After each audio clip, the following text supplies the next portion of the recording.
Tonight we have a gentleman I've been looking forward to talking to for several months now. I reached out to him back when the first season of The Mission was in effect, and he said he would reach out to me when he has something to promote, and the time is now. The time is now. So we have Jaron Ikner on the show tonight. Movie maker, movie producer, movie writer, movie director. And he can correct me if I'm wrong about any of that. Please don't forget to put on your headphones and turn your mic on wherever you feel comfortable, Mr. Ikner. It's my honor, my pleasure to have him here tonight, a man that has created a movie, a motion picture, a sci-fi thriller out of his own mind. He has created a universe, if you will. And we'll talk more into that in just 1 second. Jaron Ikner, thank you for coming on the show tonight. What is up? What is up? Big Lee Kirby having me on the show, man. I appreciate you, man.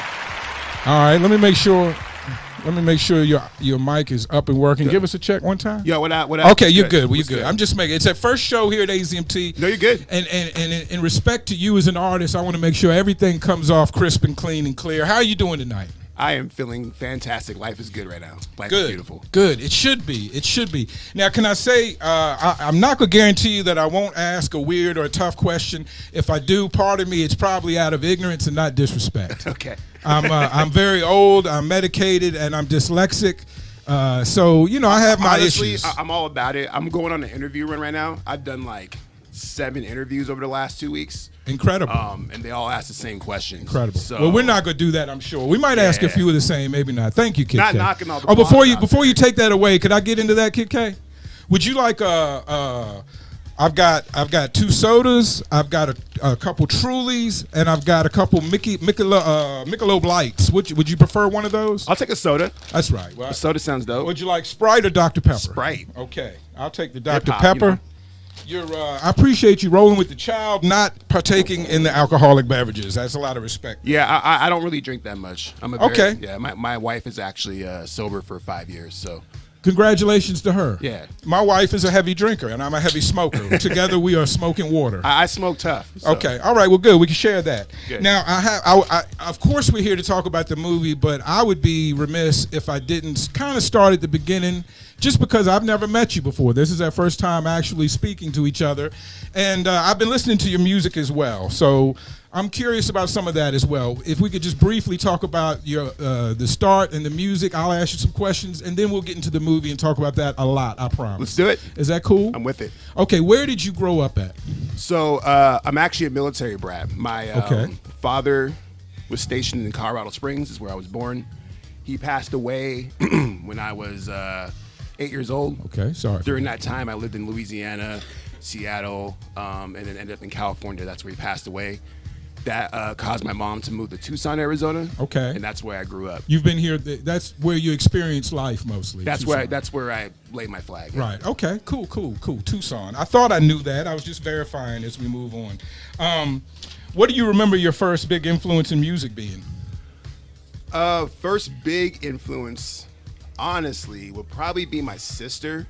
Okay. At the time, before my father died, she was actually really into rock and roll music. Okay. So she's 7 years older than me. I'm 38. So she was listening to like Skid Row and like Bon Jovi and all these people. There was a time and for she that. had the posters and all on the wall, and she was all about that. And that was my first like real like, oh, what is this about? I listened to music before, but I didn't quite understand it.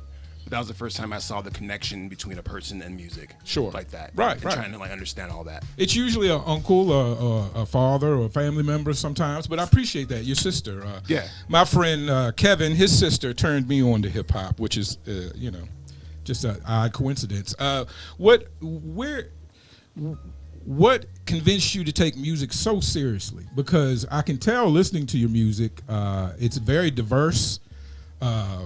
You had dance music songs. You had boom bap rap songs, which I'm, of course, older. I'm more a fan of boom bap. But right. To experimental new age kind of rap songs, a few, and I just put on the Spotify and let it go without, and I went all over the world, I feel like, with Black One and Jaron Ikner.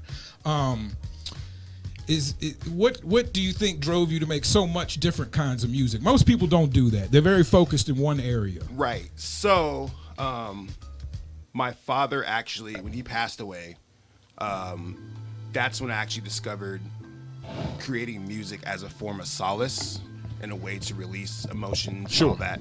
So my early music that I made was on some emo, depressive stuff, especially with the rock influence in my life and all that. Sure. And so when I got into high school, I went to Mountain View High School. There were 20 black kids at the school. We all hung out together at lunch. They used to rap battle at lunch and start battling people. The good old days. The good old days, right? And so over time, eventually they would start rap battling me and start dissing me, like, you're skinny motherfucker, type stuff. Right. And so me, being the competitive person that I am, I started writing bars in fourth hour, and then I would start battling back. Eventually, that kind of turned into us forming a crew, and we started rapping, doing shows at lunchtime, talent shows, all that stuff. I wouldn't say until I graduated, I actually hit the scene pretty tough. Actually, was a drum and bass MC for a while. So that kind of explains the diverse background. One of my best friends, Tyler Disney, he's a drum and bass DJ, and I emceed for all his sets. So I'm playing underground raves, festivals, all this stuff. Eventually, we landed at Vaudeville Cabaret, and we were doing a drum and bass night there. And the owner was like, "Hey, I'm looking for hip hop." I'm like, "Well, I kind of dabble in that. I've been working on hip hop music. I'd love to start putting together shows." That started the Chronicles series. To this day, Chronicles is the longest running hip hop night in Tucson. Did that for like 500 shows over the course of 10 years. Wow. Booked artists from all over the country. And so that's when I really got into like the Tucson hip hop scene, developing artists, putting together showcases, and kind of just really putting all my all into the Tucson hip hop scene. So like around age 20, that's when I started taking things seriously. Around 27, my child came into the picture. I had created the child with his mom in Phoenix, so I had to make a decision. It's actually kind of funny because the same day that I found out about Josiah, I actually signed a record contract with a UK record label called Expat Records. They wanted to distribute my first album called Black Sun Rising. I get home, I'm all excited. I get a phone call, "You're having a kid." So they wanted to put me on tour. So I was basically had to make a decision between going on tour or coming up here to be a father. I chose to come up here, be a father. We still dropped the album. And the rest from there is kind of a different story. But that's kind of like when things kind of became serious for me. Where it's like, all right, this is what I want to do for a living. This is not a side hobby or like moonlighting as a rapper and doing these shows. This is my passion. This is what I want to do.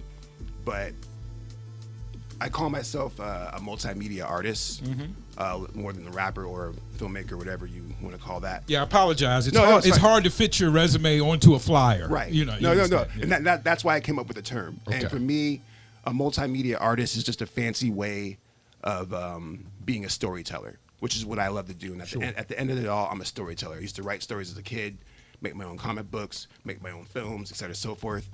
And it all comes back to that. Just finding new and inventive ways to tell stories.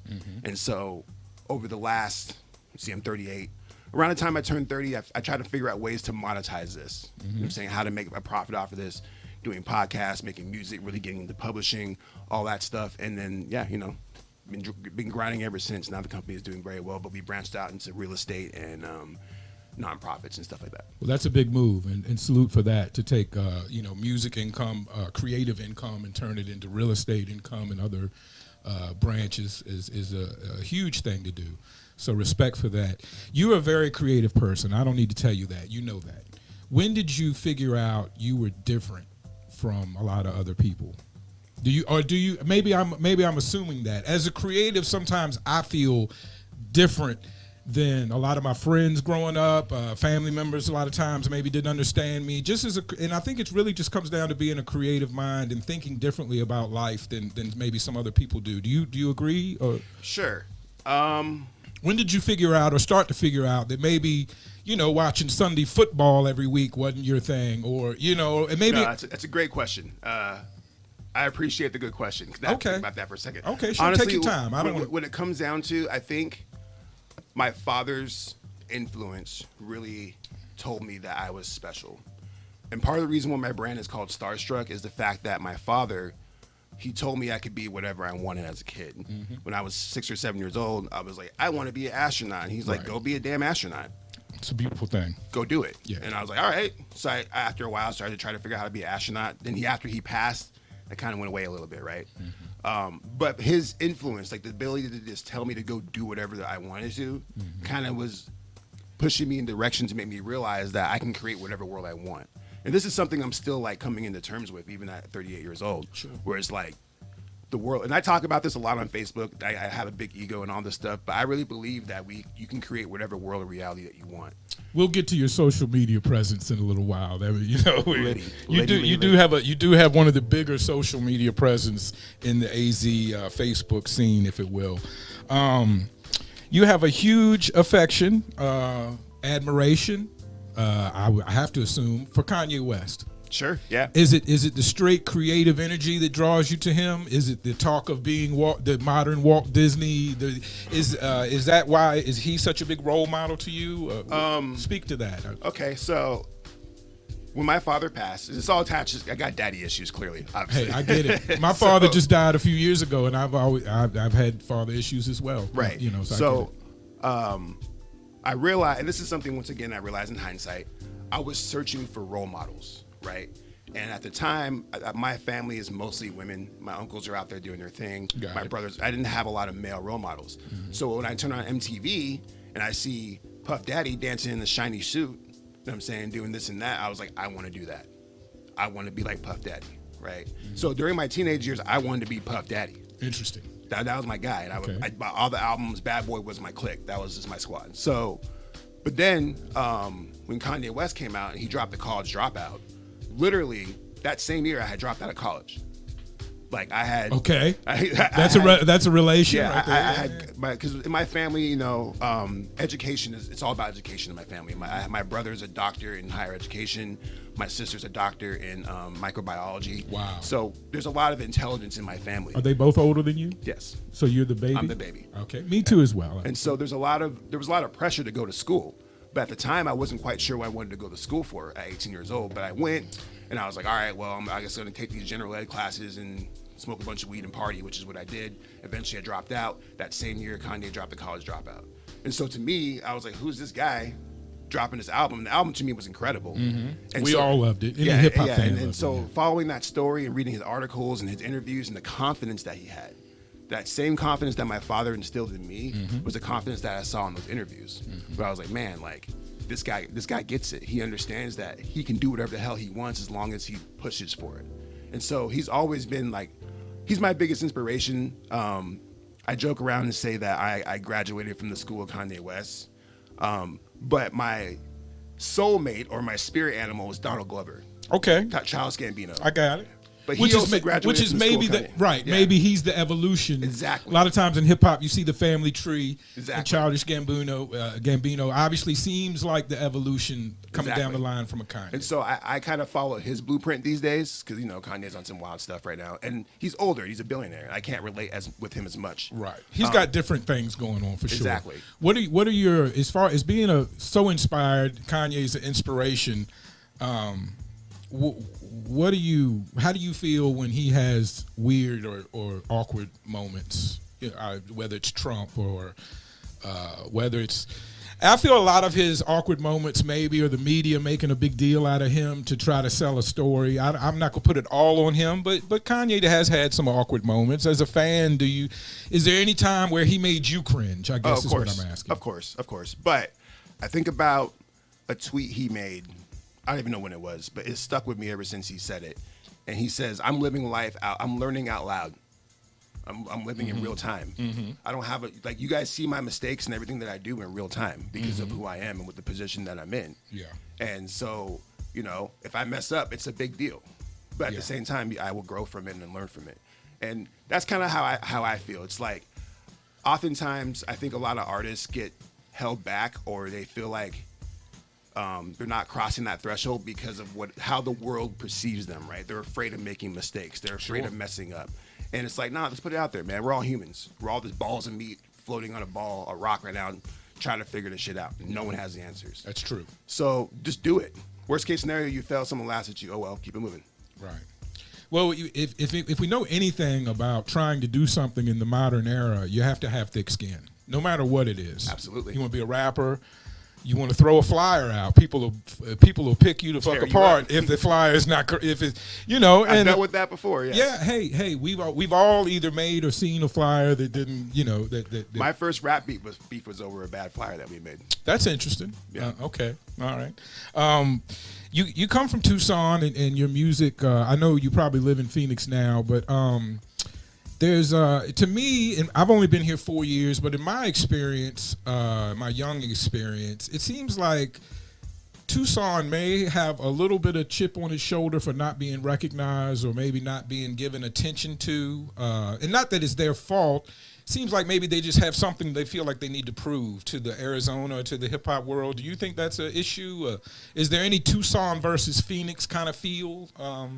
I would say that existed 10 years ago, but Okay. as among others, built that bridge to where that's not the case anymore. Okay. And honestly, Tucson doesn't give a fuck. And when it comes down to is Tucson, and this is just me being me, talking the shit that I do, is a better scene per capita and more unified with better artists. Wouldn't be hard to be more unified. Right. I would 'Cause say it's smaller, right? Well, no, there's a lot of drama.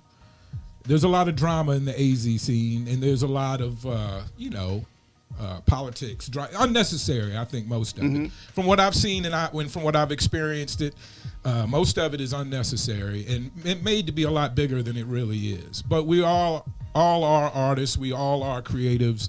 No matter how tough we portray ourselves, most of us are a little sensitive about our art. Sure. So I think that comes out in weird ways, especially when so-called gangsters aren't supposed to be sensitive at all. So it's weird when those type of artists become sensitive about their art. But we won't get into that. So Tucson to me is very interesting because I do feel like it has a freedom of being its own world.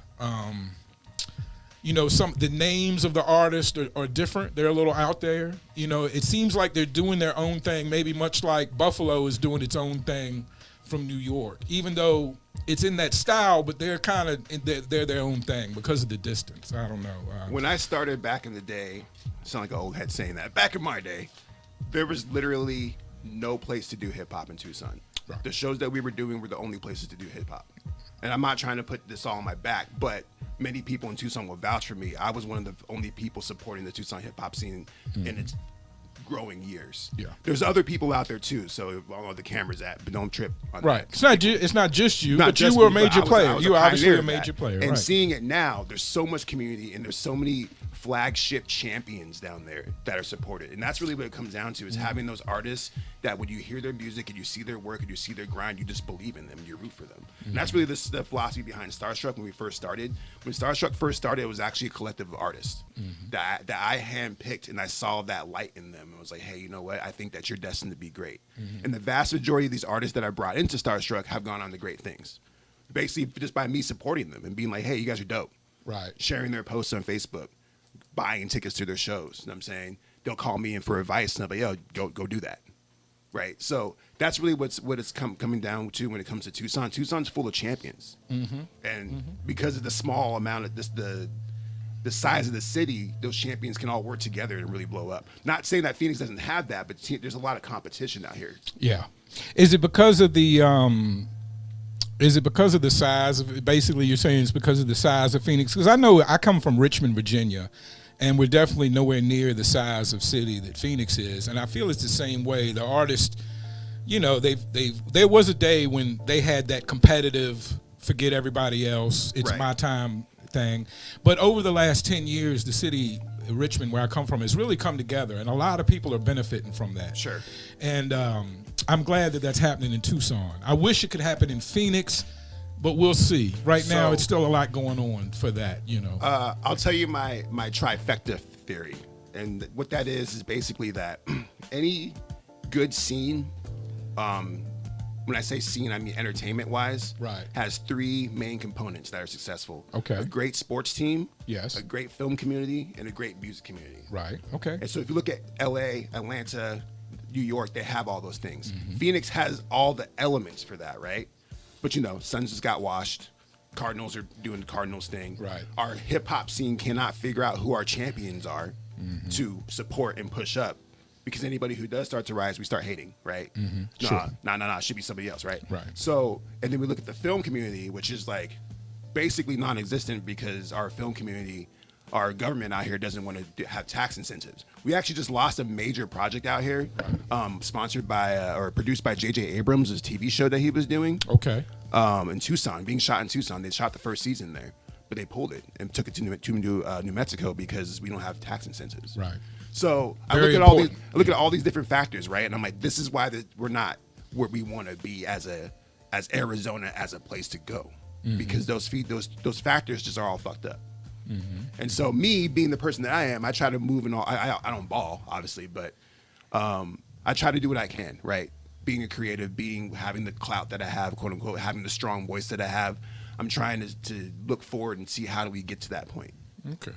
Well, that's good. I'm glad somebody's thinking about it. I think about it. I'm not much of an influence, so hopefully you can move that forward. If you want to influence, I wouldn't be here, man. Well, hey, I'm not just giving out random interviews. I appreciate you saying that. That'll go into the clips. We'll definitely mark that one for the clips. Chop that up for the clips. Yeah, that's a hot TikTok for you, right now. To get into the movies, I want to start with this before I forget this question because it's an important one to me. Absolutely. My wife's ex-husband passed from cancer. I had a problematic relationship with my father for a lot of my life, and he passed about 8 years ago. Okay. It seems like for a while we couldn't watch a series or a major motion movie without those issues being dealt with. It seems like to me, I'm no movie guy. I just watch them. I'm no skeptic. I'm no critic. I'm certainly not a movie maker or an actor. But it seems like that is a cheap way to get to my emotions when I'm watching a movie. If to bring up the cancer, the big C, or the problematic family relationships, because this day and age, we've pretty much all been touched by cancer in some way, and a lot of us have had some type of traumatic issue with their family, whether it's being problematic living with them or losing them. Am I wrong? Is that like the cheat code for getting to my emotions when you're making a movie? I'll take what you said and kind of expand upon that. Thank you. And you can kind of surmise from that. One of my main goals as a filmmaker is to avoid stories that focus on trauma, particularly Black pain. So, Boys in the Hood movies, things like that. Sob stories that are about people just dying without any real substance. Because once again, I'm a storyteller, and I believe in that the story is everything. And this is, I'm a film student, so I took a bunch of story theory classes, but stories are literally like the most important thing in human civilization because they educate, they inspire, they make you feel something, et cetera, so forth. So when you bring that up, the reason why those stories affect you so much is because of the personal attachment to it, right? Someone who didn't have anybody with cancer in their life, et cetera, so forth, would probably be like, well, I don't know what you're talking about, right? But what's interesting that you say that is because you feel that. This might get a little bit psychological here on you for a second. Sure, feel free. I need it. It's free. Right. Yeah. You might feel that you're seeing that a lot in media because you haven't faced your trauma on that. And maybe I'm a narcissist, so I tend to think everything's about me. No, not necessarily. My wife at one time. It's just that like if. It's almost like the car theory, right? When you buy a car, right? You start seeing them, and you never noticed them before because you didn't have one. Exactly. So your father passes from cancer. Now you're noticing all these cancer stories popping up. Right. It's my perspective, is what you're saying. And that's that trauma that's kind of resurfacing. No, I'll take that honestly. That's light work. I'll take that honestly. All right. So now as we're easing into the movie segment of the show, there's no formal education really for hip hop. At this point, it might be. My whole life, it hadn't been. You can't go to school. At least, like I said, for most of my life, you couldn't go to school and learn hip hop slang or how to make a beat or how to write a rap. Most of us learned this on our own, trial and error. Sure. You alluded to the fact that you've had some formal education for movie making. Yes, I went to Scottsdale Film and Theater. Okay. Yeah, I went there for 5 years. Took all the classes there. Okay. Because I just want to talk about, and is The Bond, we're talking about The Bond, that's your new release. You're traveling around talking about it. It's been entered into festivals, and you've even won some of these, or at least one of these competitions. We've won 2 so far. Two so far. Incredible work. Thank you. Is this your first movie you've made? Yes. So The Bond basically was never supposed to happen. And I'm pretty sure God had beef with me because I finished the movie because he sure as hell tried to stop me from making this film. So when the pandemic hit, well, let me back up a little bit. I graduated from film school. Film school loves me because I'm taking all their classes. I'm a stellar student. I graduate with top of the class. They're like, hey, you know, we have this special projects program. You can come back to the school, use our equipment. We'll support you. We got your back. We want to make, basically with Scottsdale Film and Theater, their biggest graduate is David Spade. Okay. And they're like, we want another David Spade. We want someone to graduate and just blow up so we can say that we claimed you. Right. Bet. All right. So I wrote this movie called Magenta, which I'm working on now. I've seen the talk. I watch your socials. And so with Magenta, we were getting the ball rolling. We had cast, we had script, we had everything, all the pre-production ready to go. And literally about 2 weeks before we started shooting, the pandemic was in full effect, and the school was like, "No, we're shutting down. So we're not shooting this movie." So I was like, all right, well, that sucks because I don't have access to all this awesome equipment. And then, you know, Trump started handing out money. He's like, yo, here's some free money. sit at your home and right. Don't go anywhere. Here's some money. Right. So I was like, well, I'm going to take this money and I'm going to buy my camera. I'm buy camera equipment. So I bought a Blackmagic 6K and all the fixins. And I was like, fuck it. I'm just going to start shooting short films all summer so I can learn how to use this camera. I shot 3 before I shot the short. So there's a short film version of The Bond. Okay. That's existing on my computer that will probably never see the light of day. I shouldn't say that. Maybe one day I'll drop it. But when you get paid for the DVD release or whatever that is in the future, it's always good for the extras. It might be on there. But so we shot this short film, which is a very, very, very, very, very loose concept of what the movie ended up being. Ash Bridges, who's the star of the film, he's a martial artist and a stunt choreographer. Okay. So he was like, yo, I want to make an action film where I fight dudes. And I'm like, all right, so we'll do this little thing on the side of the street. I found this location behind some train tracks behind downtown, somewhere downtown Phoenix. And, you know, we shot this little movie and they're like, oh, this movie's sick. You should make this into a full film. And I'm like, maybe. So I cut a trailer and I put the trailer out and I was like, hey guys, I want to make a full movie out of this. And it just went crazy. Like all my fans and all my supporters, like, yo, I want to see this.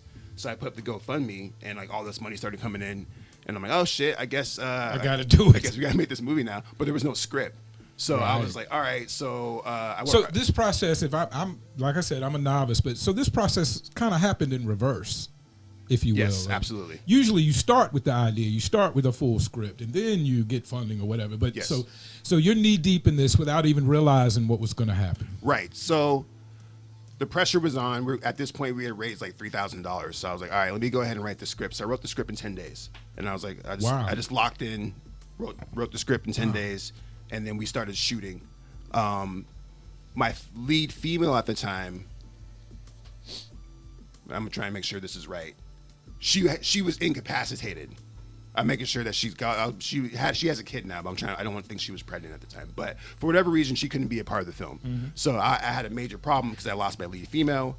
I made a post on Facebook. I was like, yo, I need a female that does fighting. The homie Daniel Miller tagged Jasmine Berber, and she came onto the set. And really, that was like the game changer for the whole film. Mm-hmm. Because what ended up happening was that we started to get knee deep into the script. We're shooting this movie.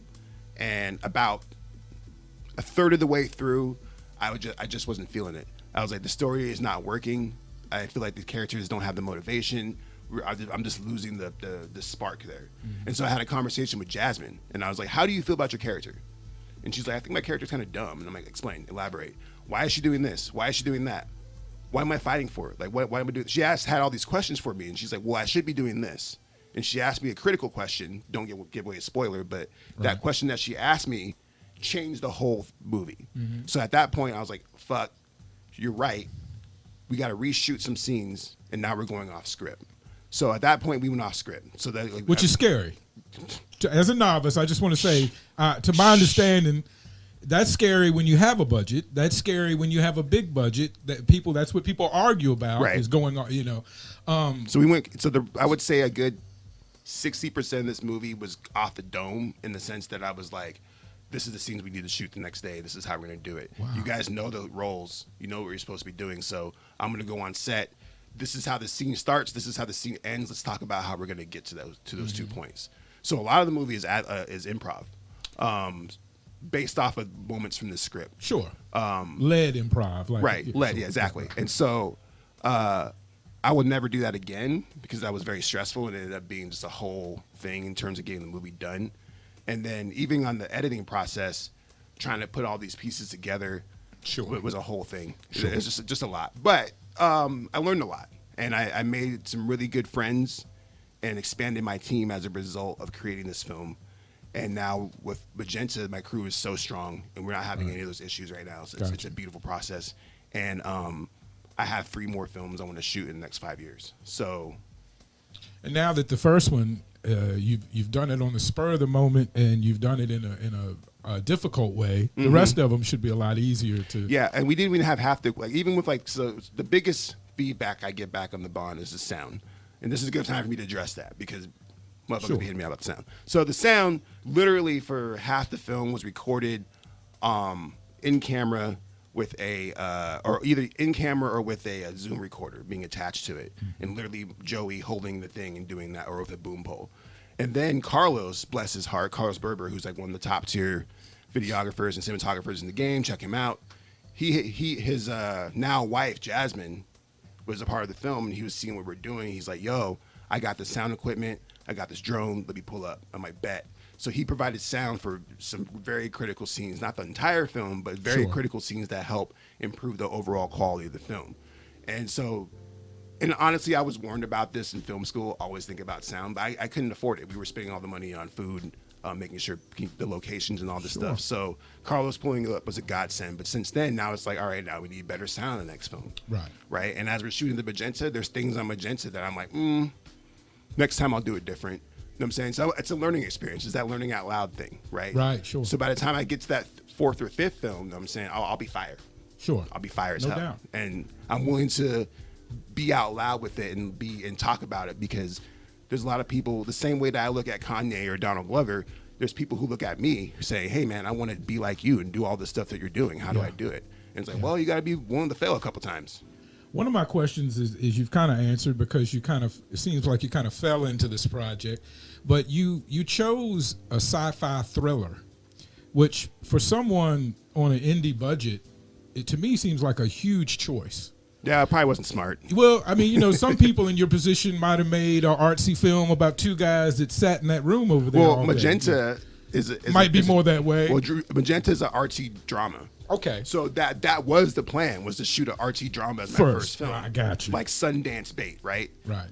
The Bond is so another critical factor of the Bond that actually made things very easier was the fact that Jasmine, Zion, and Ash are all fight choreographers. Okay. So they all have martial arts experience, and they all help the other people learn how to fight and do all that stuff. So that was a big help. And then also the secret move in all this was Sabrina Reed. So Sabrina Reed actually went to school with her at Scottsdale Film and Theater. We shared a couple classes together.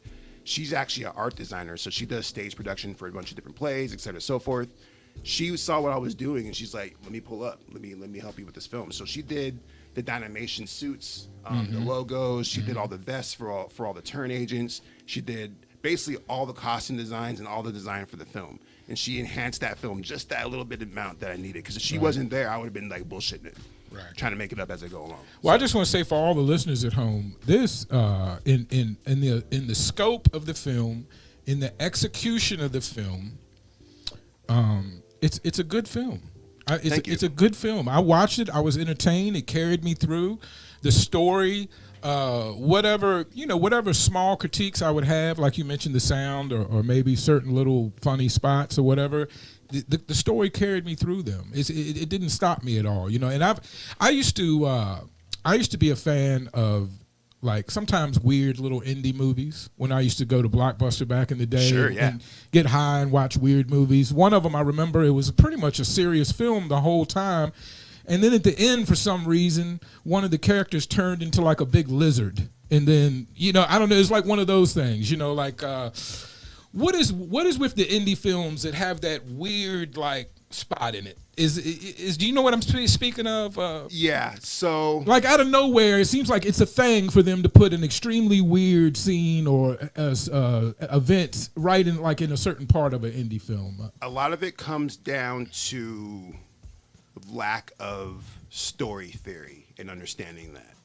Because, you hear about stories like the hero's journey and all this stuff. Sure. But a lot of times people just, let me pull it in real quick. I'm about to say something kind of mean. A lot of time videographers and just creators in general just shoot pretty pictures. Right? Like, oh, this shot looks good, let's put it in, right? Or, for example, for an indie filmmaker, oh, let's throw a lizard at the end because it's a nice twist, right? But is it logical? Does it make sense? Are we telling a story? Are we connecting with the people, right? Fun while I was high, but I think a little weird for most people, right? Those types of movies. And so what it comes down to is just not understanding how story theory works. So just being like, oh, I'm going to throw in a random plot twist because people might talk about it, which might be effective. And honestly, like, this is me talking as a pretentious-ass film student, not as, like, someone who enjoys movies. Right. Because, you might be right. I might get high and watch that and be like, oh, that lizard at the end was crazy. You know what I'm saying?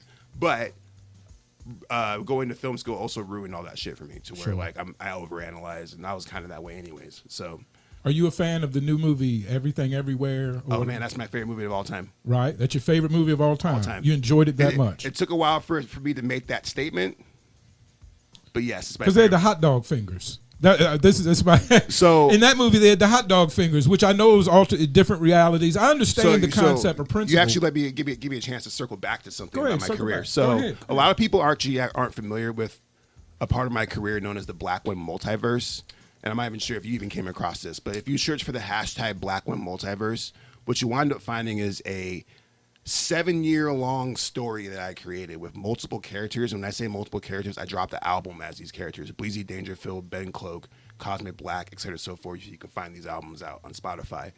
Each character was a different version of me, etc., so forth, and they were all woven together through short films, music videos, and short stories.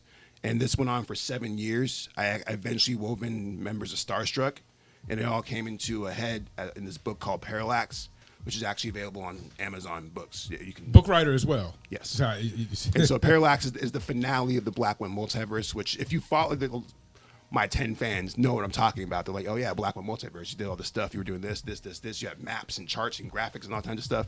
Right. So I'm a crazy, like, for me, like, I'm a nerd. I'm a science nerd. Like I said, like, I have a family of very intelligent people that just tell me things. I also do a lot of psychedelics, or I used to, not so much these days. But I've done a lot of drugs in my life. And so I've seen things from a different lens.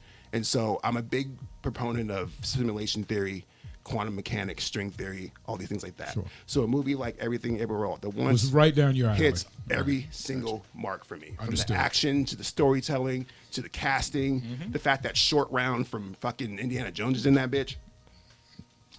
Bro, it's crazy. Like, that movie it's perfect to me. Favorite movie all time. Right, there's a strong recommendation for that. Absolutely. It's crazy because even some of my people might be watching this and like, yeah, he's been bugging me about that film. I've been hitting up everybody about this film. And as soon as I saw it, I texted my best friend, like, yo, we gotta go see this movie. I drove down to Tucson and took him to go see it because I knew that he would resonate so much with it. Right. And I think it's now his favorite movie too. Right. So Understood. Making a movie is such an incredible process. We all watched as you tried to garner donations and did. You didn't try to. You did. You garnered donations to feed the crew and the day in and day out of just filming scenes, tying it all together. The amount of money it takes. You mentioned you have a team, and I saw the credits. There's a lot of people. It's not just you, even though it seems to come from you and revolve around you. But, of course, you need people. I wanted to let you know my wife and I thought you spoke about some people that, shoot a scene just because it's a beautiful looking scene, whether it has something to do with the movie or not.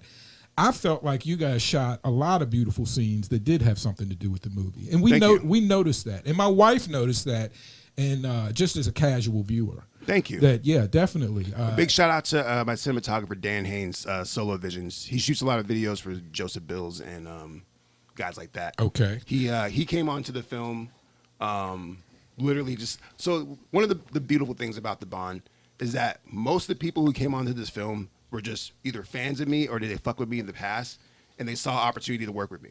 Like Joey, for example, shout out to Voodoo Eyes. He's like my protege / assistant for the company now.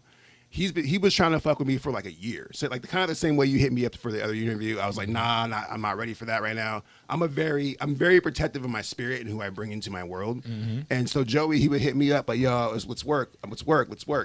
And so when I made a post about the bong, like, yo, I'm casting, he was like, all right, I'm going to pull up and be in this film. So he got in the film. He's now a close friend of mine, you know, and he's a part of the company now. Right. So with Dan was like, yo, let me shoot this film with you. I have a camera too. Like, let me shoot this film with you. I'm like, fuck yeah, because, you know, shooting this by myself sounds super stressful. And I actually hate holding the camera and being a cinematographer. I know it's kind of crazy because I do that for a living, but if I can not hold the camera and just direct, right, absolutely. That's what it's all about. So Dan pulled up and he's like, yo, let me shoot this. Got you. So we teamed up. We actually, half the shots are him. We basically had 2 cameras in every scene. Sure. My camera, his camera. Now with Magenta, I'm not on camera. I have him and Edwin Herrera as my shooters on there, and I just direct. And it's been That's awesome, right? Yeah. I'm assuming when I think about, can we turn that down in there, guys? And as I'm thinking about this project, it just overwhelms me, the amount of coordination, cooperation, money, time, energy, focus that it just takes to make something like this happen. These actors, wonderful actors, especially the lead and Karen. And when I say the lead, I think we're talking about Ash, the brother that had a drinking issue. Sure, yeah. And the other brother that wore pink was a bit goofy, is the way he's led to be. Sure. The only thing, it took me a minute to realize that he was goofy, because he seemed goofy, and for a minute I thought, is he supposed to be? But it was, you know, over and over and over, it came through. It came through for that. The choice for the white woman's name to be Karen. It's Kara.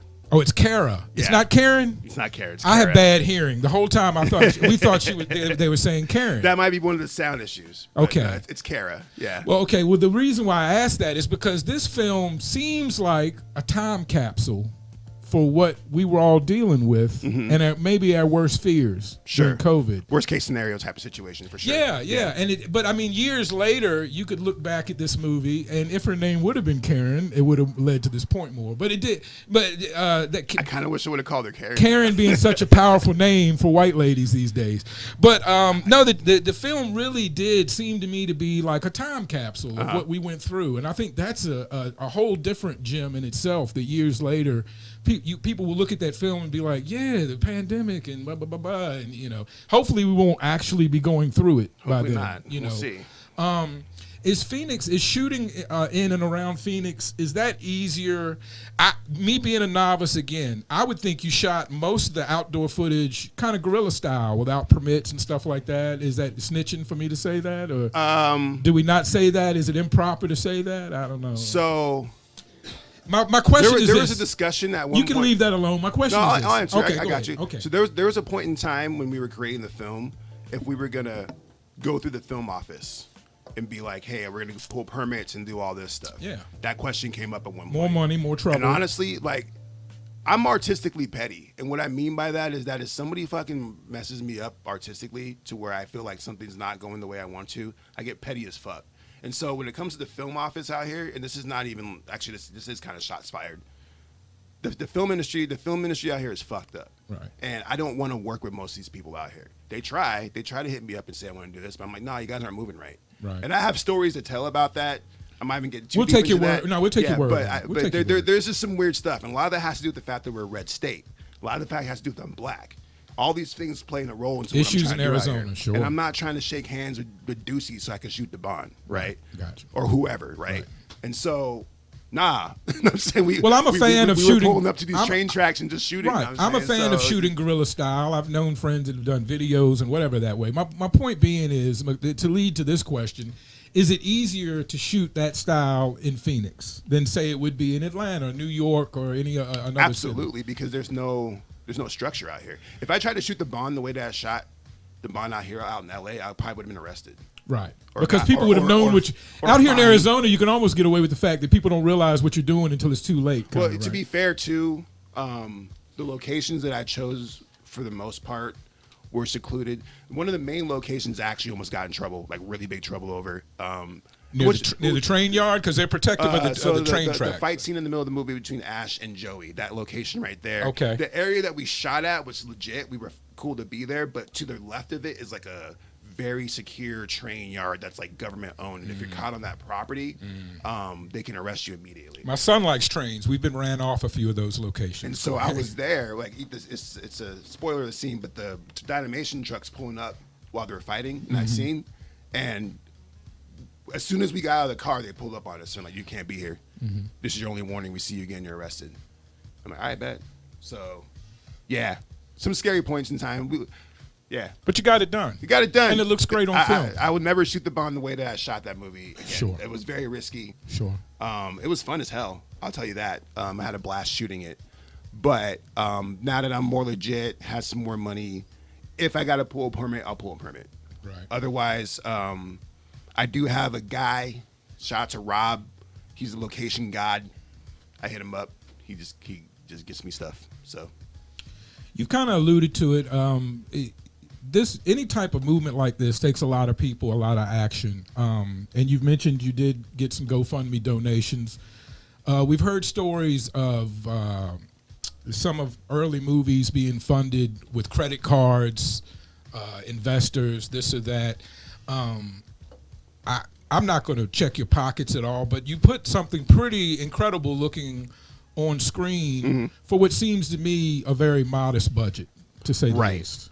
So speak to working within a very modest budget. And a couple of blessings came into our factor to make that happen. And this is shout out to Tyrone Yam Yams. I'm not sure if he's watching, but Yam Yams is a sponsor of mine. They're actually a cannabis delivery service. Sure, big sponsor of the Hatrix. I'm familiar. They're awesome. We're talking about how I don't go to dispensaries anymore. That's because they got me. Well, I need to holler at Yams. See what he's doing over there. Double Yams. They're dope. So Yam Yams. My man with the backpack. Tyrone. He saw what I was. He's actually in the film too. He plays Gabriel, the Dynamation head.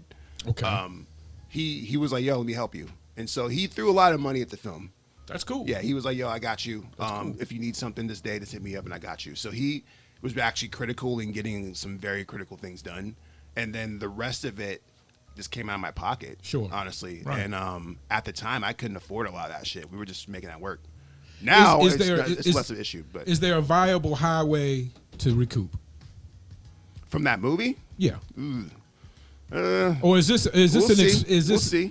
an expense of work to get to the next place? We'll see. Yeah. Our budget was only $15K. At this point, we've already made back $3.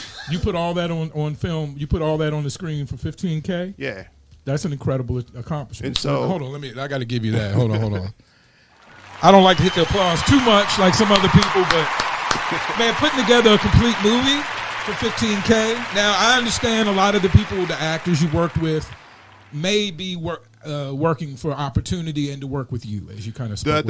All the main actors. Was anybody paid? I guess is what I'm asking. Yes. Although I do owe somebody some money. I'll pay you, Jubes. Where you at? Where's the camera at? Yeah, it's on the side. It's up in the camera. I owe you some money. He will pay you. I owe you some money, but everybody else got paid. Sure. I actually just dropped a big old fat bag on ass yesterday. So now, all right. Bless his heart. Okay. All right. Well, I don't want to get part of it with the movie too. What I told. Part of the enticement of this was that, one, you get to work with me, and I'm fucking awesome. I'm me. Got it. And two, you get 15%. I'm taking 15% of the gross and splitting that amongst the crew, the main cast. Sure. And so if New Line Cinema comes and buy this film, there'll be bread to share and spread with everybody. We're not trying to sell the movie. Oh, you are? So okay. Part of it too is I have my own production and media company, so I'm trying to really be independent. We write the blueprint. So that's part of the rollout strategy. We finished the film. We did the red carpet event. The movie right now is available on thebondmovie.com exclusively. It's the only place you can get it until July 1st, which will be on Amazon Prime for sale there. Okay. And so you asked me the question about recouping. Yes. It's possible. But to be really fucking honest about this, I am tired of this film. I've watched this movie 1 billion times. I bet. It's still not even as good as I want it to be. It's great. Don't get me wrong. Sure. No. We're moving on, right? So we're going to put this movie on Amazon Prime, might cut another trailer, might do some more ads, might continue this press run for a little bit. But we're moving on to Magenta, and I got 3 more projects I got to shoot. That's awesome. I got a lot of dope stuff in the works. So just, yeah. I make 1.5 minute, 2-minute videos, sometimes for fun, sometimes to, joke with the local community. I love and hate video editing because I feel it's very creative. I feel like I could sit there and do it all day and make minor changes and never get to the end if I let myself. One, how long did it take to edit? Once you're done shooting, how long did it take to edit the Bond? And do you hate or love that process? So it took a year to edit the Bond. There's probably like 15 drafts of it. So, and yeah. I'm assuming you did that I yourself. did it all. Yeah. Right. So, yeah. With that said, editing is my favorite part of the video making process. Okay. I like editing because that's, to me, that's the real storytelling part. And there's so much room for interpretation, right? If I take 5 shots and give them to you or give them to whoever, right? It's gonna come out different, and it's all really about that interpretation of the edit. Yeah. And editing is like a whole psychological thing, which is my shit. So yeah. I like playing around with the edit a lot more than I like creating the footage for the edit. Right. What are some hints to how you know when you're done? It seems like it could be an endless process. Like you with narratives with editing. No, with editing, you could try a different light style or color. You know, you could so many things you could do differently. So many small things. Or do you have kind of a plan and a focus when you begin that gets That's a you good there? question, because I think a lot of it kind of depends on what we're trying to do. Like with Magenta, like I said earlier, I had the entire movie storyboarded, shot list. I had a vision exactly how I want to see that, right? But if I'm shooting a music video for like a rapper and they don't have like a solid vision and we're just like waving the camera around, I'm just playing around the edit, then the video's done when I feel like it feels good watching it. Right. So it's just a feeling you It's a get. feeling. It's just a feeling. But something like the Bond, though, there's a narrative structure that has to be hit. I'm saying scenes being a certain length. I'm saying dialogue beats hitting at a certain point, even with sound coming in and all that stuff. And that's something I kind of underestimated going into it. Because, like, yeah, I got to edit. I'm going to edit this 2-hour fucking film by myself in the dark-ass room that I have. I'm not saying just doing that. But I did that, and so it was like, well, I learned a lot in the edit. And I'd say, like I said before, I really enjoy editing a lot. I think that's probably my favorite part of the filmmaking process is editing. And besides writing the script. Sure. You like writing and editing the best. I don't like actually writing in terms of sitting down and typing stuff, even though I talk a lot of shit on Facebook. I don't like writing the story. I love coming up with the story, right? Creating the story. And then eventually I do write it. But at this point, I have 5 scripts that I'm just sitting on that I'm trying to get shot. And I'm trying to write at least 2 more. We're also writing a novel version of the Bond. So we're turning it into a book to put on Amazon. That's cool. So I'd be doing a lot of writing. Why not flesh it out and flesh it out in every format? Yeah, the book will have like a couple of extra scenes that weren't in the movie, and then kind of flesh out like character motivations and descriptions and stuff like that. So there'll be stuff to pull from it if you've already seen the movie. You mentioned the multiverse.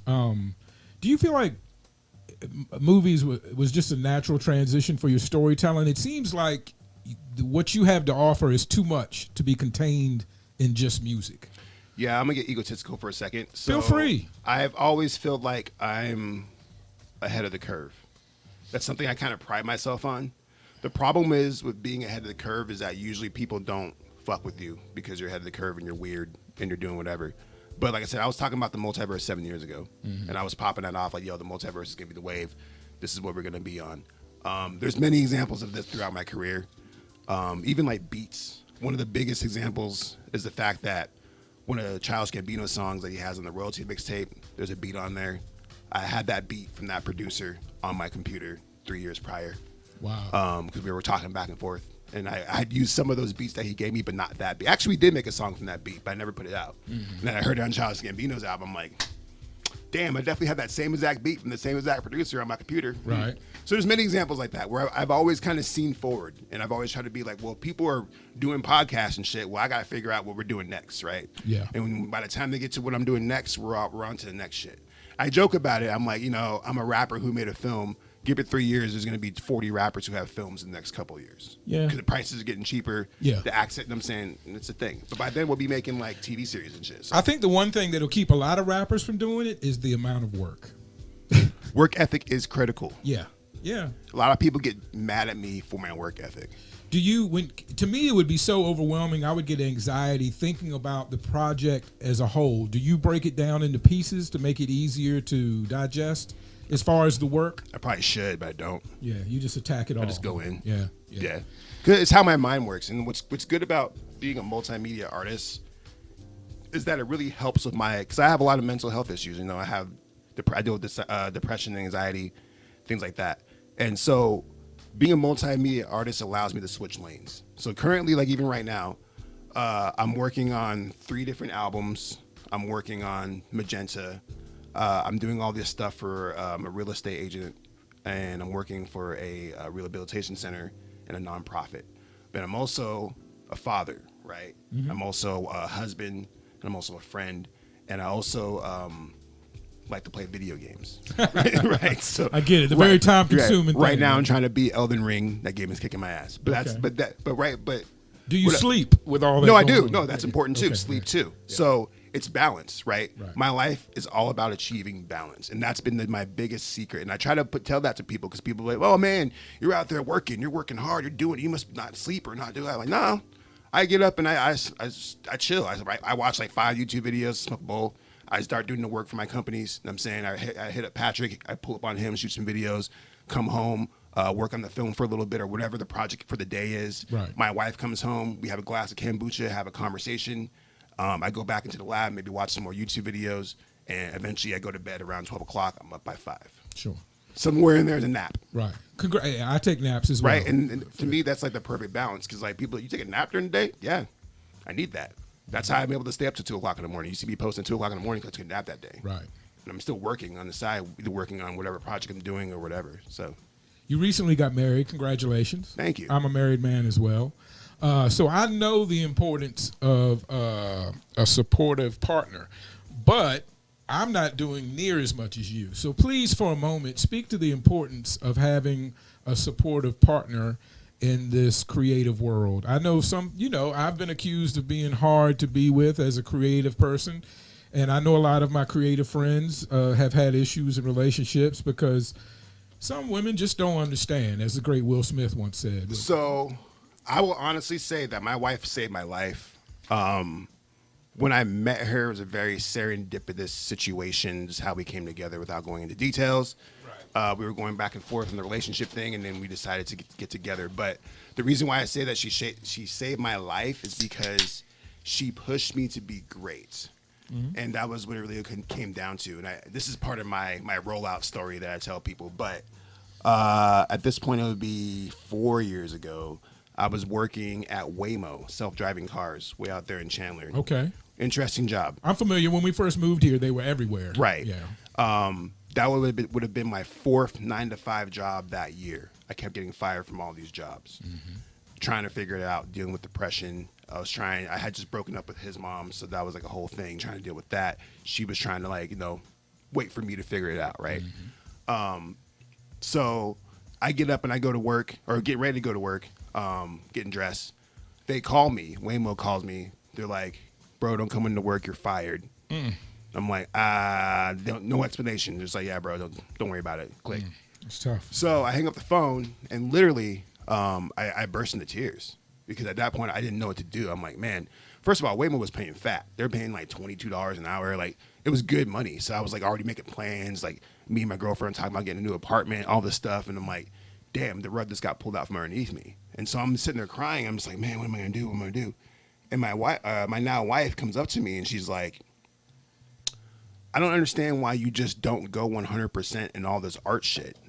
And I'm like, what do you mean? She's like, I've known you long enough to see what you do, and you're incredibly talented. You have all these skill sets, but you're on the fence with it. You're only giving half-ass. You're too busy trying to get a 9-to-5 and not going hard on your company and all this thing. Wow. And that's stressing you out, and that's burning you out. And now you're over here in tears because you got fired from your job, and you're just floating, right? So you need to fucking focus. And I'm like, you're right. I need to put 100% into all this. So at that point, I was like, all right, I'm just gonna go. I'm gonna go all in. I'm gonna do all this. I'm gonna sell these beats. I think the next year I ended up selling like 125 beats and shot like 50 videos. But it was still hard. I mean, I went down financially to the point in time when my car got repoed. I had to pay to get it out. I had to call the homie. So I hit bottom at some point financially. But because of the support of my girlfriend, the fact that she believed in me so much, the fact that I had other people supporting me from all my fans from Tucson, et cetera, and so forth, just pushing me, I kind of broke through that mirror wall, and I'm like, all right, bet, you know, here I am now. Like, I'm going to fucking do this no matter what. I'm going to figure this shit out. We're going to make it happen. Now, at this point, I don't even like to gloat about it too much, but my company's doing very fucking well now, to the point where I'm hiring other people. We're bringing people on. We're trying to spread that love. I try to pride myself in my leadership skills. And one of the biggest things about being a leader is that leaders create leaders who create leaders.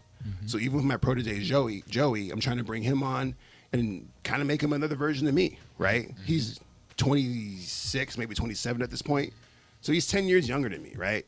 So ideally, if he can know all the shit that I knew, that I wish I knew at his age, he'll be a beast by the time he hits his 30s, right? And we just repeat that cycle. We start expanding the platform, start doing more nonprofits, and start doing, like, I don't know, mentorships for kids and things like that, and kind of really spreading the blueprint around and creating something that's more than just me making a bunch of money off of art. Your partner, your father, your family sounds very supportive. Is it tough being the brother to two doctors? Absolutely. I had my good friend growing up. His father was one of the predominant black heart doctors in Richmond, and his, the rest of his family became doctors and lawyers. He was the baby and the black sheep, like me as well. And I always felt for him because it seemed, my brother and sister did fine, but they weren't doctors and lawyers, and it seems like that creates a huge shadow to live under. Is that correct? How did you? Yeah, kind of going back to what I was saying earlier. My grandma, she is 94 years old, from Louisiana, Louisiana, Grambling State, and she's seen some shit. She's a sharecropper. She ended up hightailing it out of Louisiana to go to New Mexico to dodge segregation. I was just talking to my grandma last week because I was just with her, but her whole thing, like her whole philosophy, is education, because these people out here, white people out here, quote unquote, won't respect you if you do not know how to talk, if you don't know how to educate yourself, and you don't know how to explain yourself. And so that was embedded into our family. Go to college, get that degree, and you'll get the respect that you deserve. I and my family, and this is something that we actually talk about a lot, there are generational type of issues in our family, in the sense that, like, the generation before me, they were so focused on the education that they weren't focused on the money. So now my uncle, he's still out there trying to grind, trying to get that Mercedes-Benz, right? And it's one of those things where it's like, well, if we had better financial literacy in our family, then maybe you would have already had that, and his son wouldn't be working at wherever he's working at right now, right? And so me being in the position that I am, I dropped out of college. My family was not happy about that, and they were nervous about what the fuck I was trying to do with my life. Sure, I could imagine, yeah. And even up until the last 5-6 years, they were still like, well, what the hell are you doing?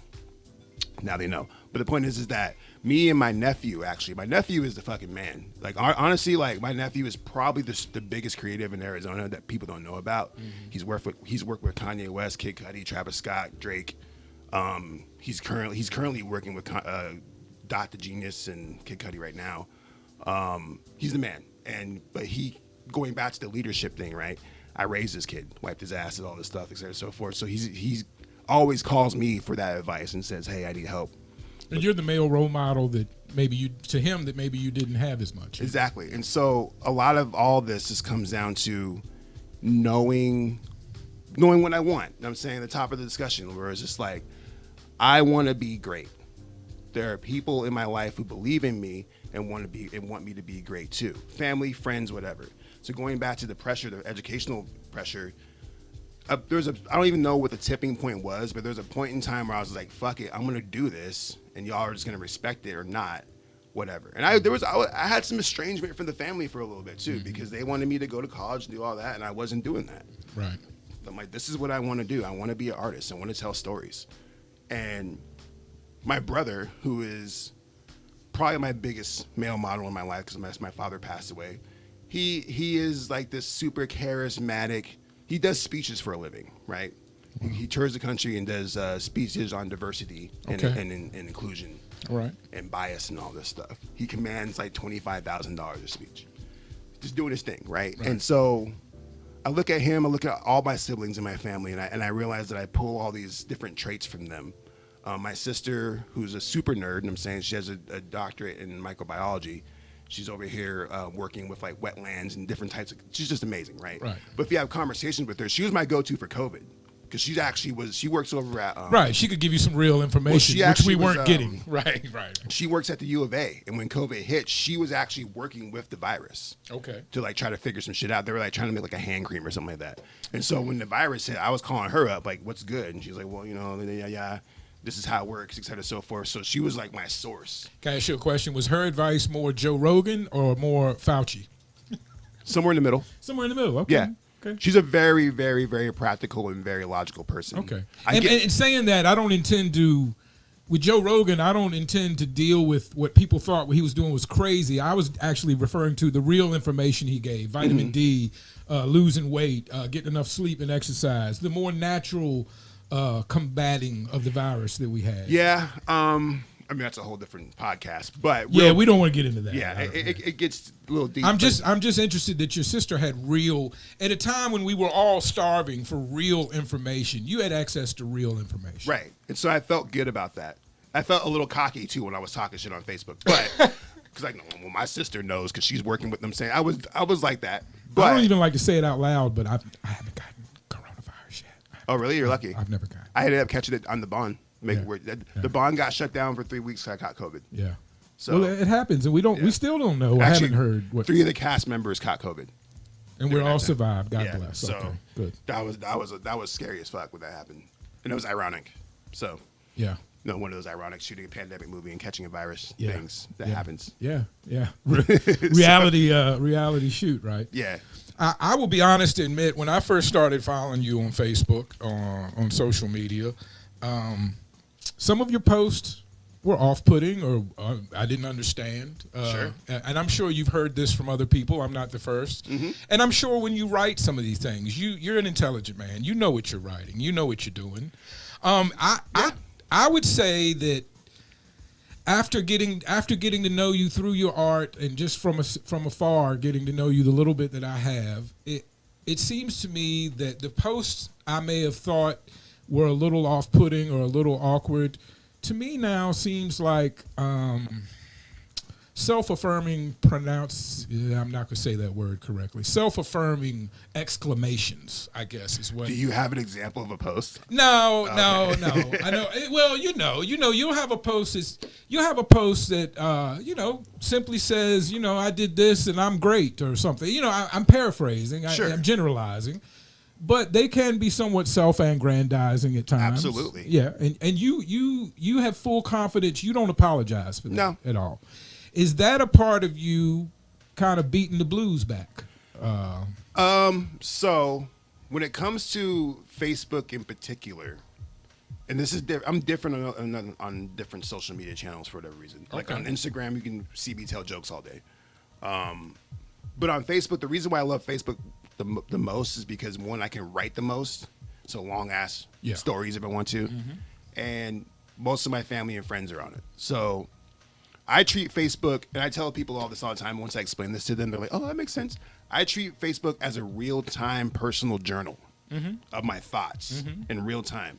So if I make a post, I'm thinking about that probably right now, right? Right. What ends up happening is that because of my Geminian personality and my ego and the fact that I am black in a 3% black fucking state, I be coming off kind of aggressive, and I be saying shit that be pissing people off. Whatever. At the end of the day, I'm still going to be who I am. And what I love the most about Facebook are the Facebook memories. Mm-hmm. Every day I check my Facebook memories. I have, at this point, probably thousands of Facebook posts, right? Sure. So I go on Facebook memories and I look back 10 years and I'm like, damn, that was wild.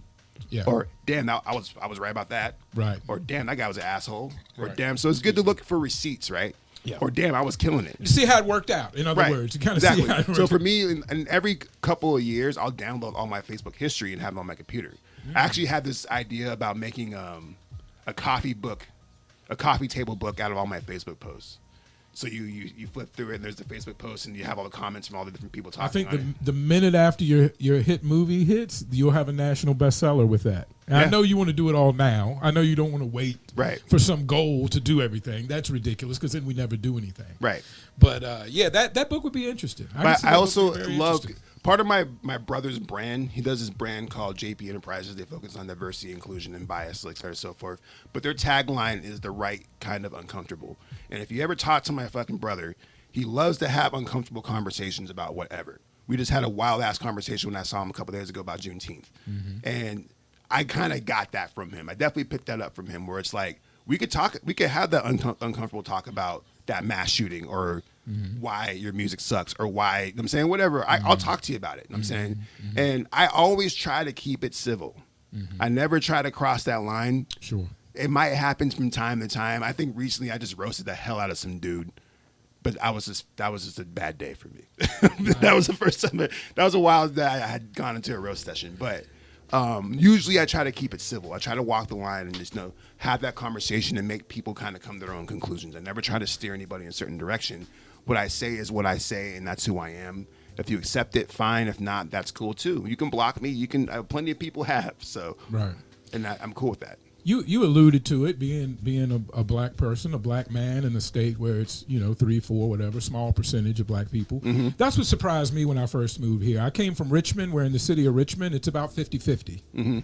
And I said, wow, I'm in a big city now. This is the 4th biggest city in the country. Obviously, hip hop is going to be expanded and all these opportunities. And what I forgot to do the numbers is that 50% of X amount and 3% of X amount. It's kind of, it's still more and bigger here in Phoenix than it was in Richmond. Don't get me wrong. It's just not as big as I thought it was, because it's black people only 3%.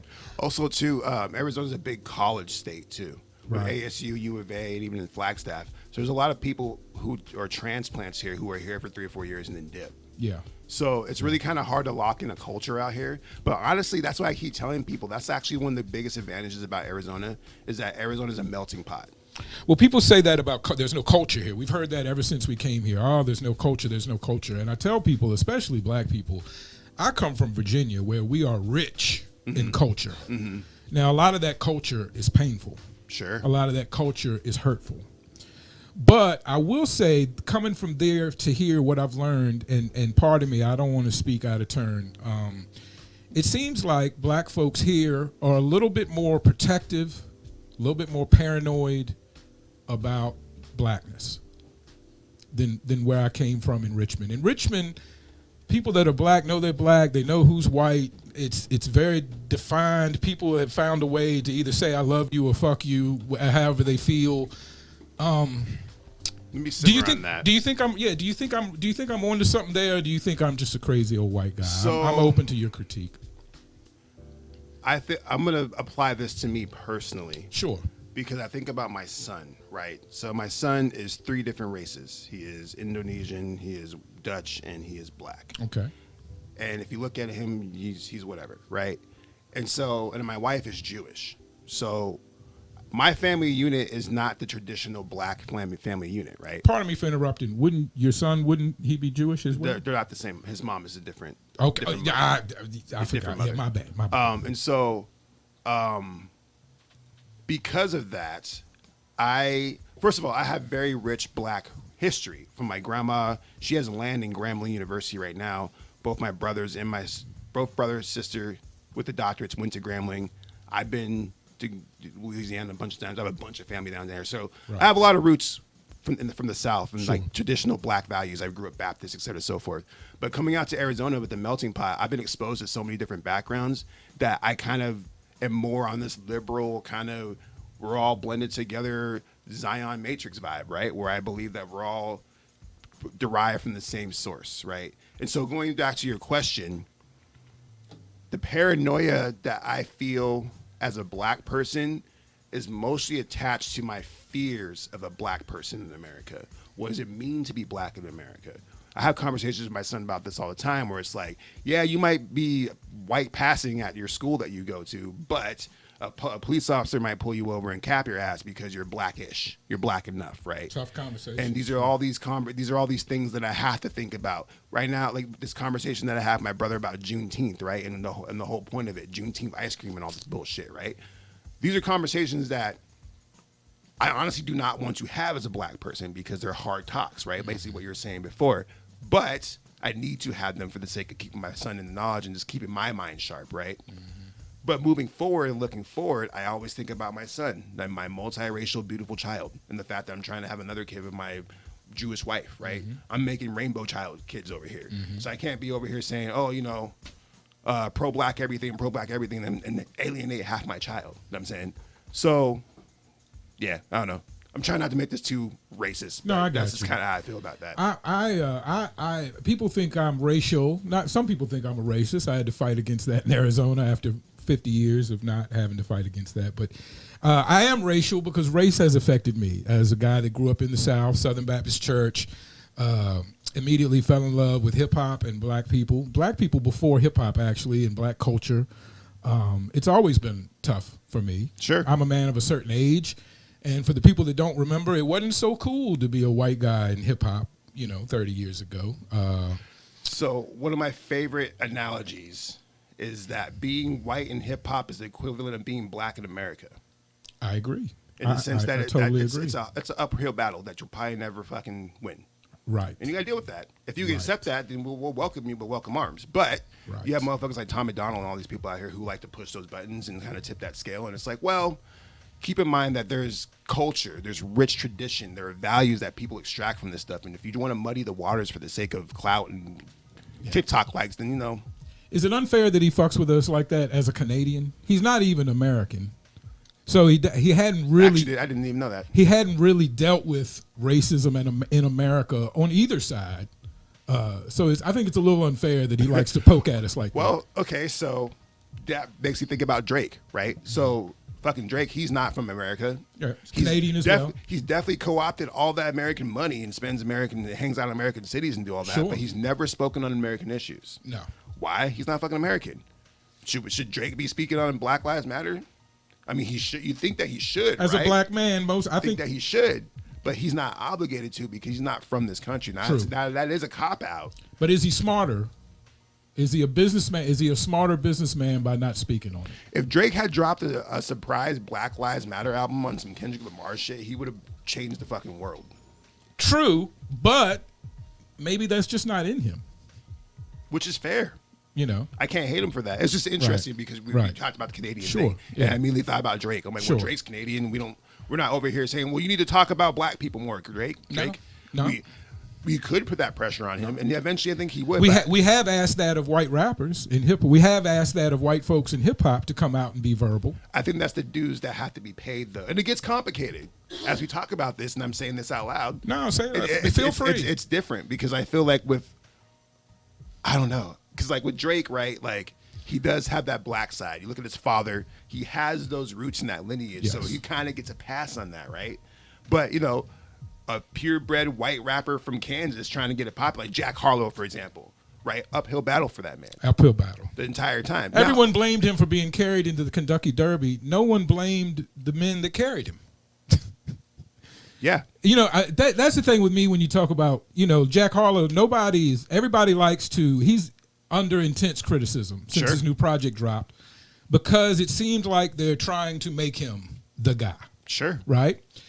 But I've seen people, a lot of local people, but people in general heap a lot of criticism on him in particular, but no one tends to criticize DJ Drama, who brought him into the game. Nobody tends to criticize, like I said, the black men that did the actual carrying of him or his black management that made somebody carry him. There's no white guy, like you mentioned, not many white guys, except for maybe Tom McDonald, get into the game solely on their own without the help and cooperation of the homies, the producers, the management, the agents, the radio, podcasters. There's a whole group of people that have to align with you to make it in this game, hip-hop, right? So the thing is, there's a lane for white rappers, though. Like, there's definitely a lane. Sure. One of my favorite artists in Arizona, period, hands down, is Marley B. Marley B from Tucson, Arizona. Dude just got off tour with Dizzy White. Right. And if you listen to his music, it's compelling. He's a great storyteller. His production is great. He's solid. And if you talk to him, he's a fantastic guy.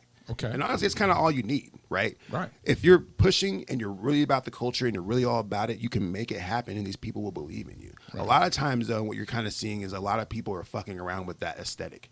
Being like Tom McDonald, for example, I'm gonna try and trigger people and make people mad using hip hop as a tool. Sure, I don't like that. That gets disrespectful. Right. If you just want to make a podcast and talk all that shit, so be it. Yeah. But you're using our culture to do that, and that's where people are like, "Oh, that's not cool," because we're not signing off on that. Right. If Jack Harlow made a song saying "Red Hats Forever" or something like that, we would flip, right? He aligned himself with KFC. And mentioned how much he loved black women in the same week. Is he trying too hard? I don't know Jack Harlow enough to say that. Good answer. That's a smart answer. I don't know him enough. All right, let's forget about white rappers and Jack Harlow for a minute. To get back to this Bond movie, it's a great movie. I've seen the movie. It's a good movie on its own when you think about that this whole thing came together from one person's brain and a lot of hard work from a crew of dedicated people that align themselves with this one person's brain. To me, that makes it a spectacular movie. The Bond, you've got a lot of other projects on deck. Is there any chance we will revisit The Bond in a sequel, in another movie that is tied to that universe? That's literally the biggest question that I've been asked because, sure, as you know, it's necessary. As you know, the movie ends on a cliffhanger. Yes, it seems like a traditional "some more shit's coming" ending. I won't give anything away, but you know. So, with that said, yes, we will be making a sequel to the Bond. Incredible, incredible. Hold on, let me. Now, the big question is, when are we going to make the sequel to the Bond? I have a story in mind. So basically, the Bond was supposed to be a trilogy originally. Like when I was writing this, I'm like, there's going to be a before and an after to this because the movie kind of picks up in the middle. And so I was going to have a movie kind of explaining the events leading up to the movie and then what happens afterwards, right? But I also have 3 other movies on my slate, including Magenta, Nameless Horizon, and I think we decided that we're going to shoot a project called Run that I'm working on. The next Bond probably won't come out for 3 or 4 years, if it does. Okay, that's understandable. It's a big if, just because, like I said before, like shooting the Bond was hard as fuck. It was probably the most stressful thing I've ever done in my life, hands down. Was making that movie. I forgot to ask: the fight scenes the hardest part of shooting that film? Because in my novice mind, I would imagine the fight scenes were hardest. I'm just guessing. What were the harder scenes? Yeah, the fight scenes were okay because we choreographed them. Okay. I would say the preparation was probably the hardest, and I'll just keep it civil. I was going to say something kind of mean, but no, it was just the fight scenes were the hardest. We'll just say that the fight scenes were the hardest. All right. agree with the host. Okay. No pain there. If I had to put you on the spot, who's your favorite director? Currently or all time? You can give me both. If they're different, I'll take both. Currently is Taika Waititi. Okay. He's a fucking man. I love his work. All time. We'll Google that. He's the guy who did Thor. Okay. Thor and What We Did in the Shadows. I never thought Thor would be as popular as it's become. That's because of that dude. Yeah, okay. He flipped the script on that. Okay. Also, my all-time favorite director, and this is actually a really tough one, because the film student in me would be like, oh, well, it's actually Akira Kurosawa because of the way he uses shots. But honestly, it's probably Darren Aronofsky or Christopher Nolan. Okay. Yeah. Just for the unfamiliar, what's some of their bigger film popular Darren films? Aronofsky, he's most famously known for Requiem for a Dream. Okay, I've seen that. Yeah, so like the big shots of the eyes and all that stuff, that's his style. Christopher Nolan, Christopher Nolan, Tenet, Interstellar. Okay, Interstellar, I've seen that. Yeah. I'm a big fan of writer-directors. So like directors who write their own scripts and create them themselves. Of course you are. That makes sense. With that said, there are directors who are pretty good at not doing that. I'm saying I think about dude who did Spider-Man, John Watts. Those movies are pretty fire. So I'm saying, like, I know you're a superhero fan. How do you speak to the critics of superhero movies? Some of the older Hollywood types think they're trash or they're ruining Hollywood. I think they are definitely ruining Hollywood. So you agree? Okay. Yeah. Because at the end of the day, it's all about homogenization and indoctrination, and this is the reason why I don't own any Apple products.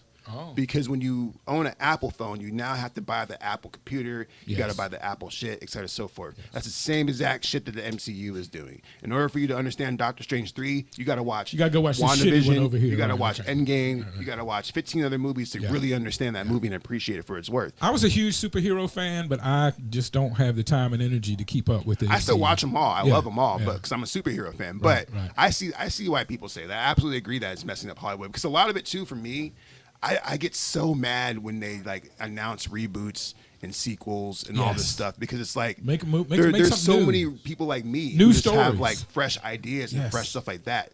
Like, sign me, Disney. I'll give you 5 brand new IPs tomorrow, and we can make all that shit be fire. You know what I'm saying? But instead, they want to make Star Wars 10. Right. Because is that just marketing and business? It's easier to sell something familiar. It goes back to the indoctrination. And McDonald's, you have it's easier to have Happy Meals than it would be with your movie. It's risky to do new things. You know what I'm saying? It's comfortable to make Jurassic Park 7.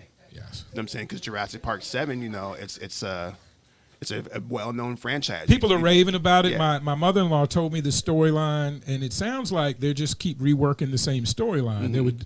This time they were already dinosaurs, but them crazy scientists got to meddling again, and now we got problems. Well, that was the way the whole movie started. Right. You know. And I mean, I'm also a fan of, like, you know, famous IP. As I have my Spider-Man script that went viral a couple years ago that I wrote. I've seen you mention it. And a dream scenario would be for me to direct the Spider-Man movie.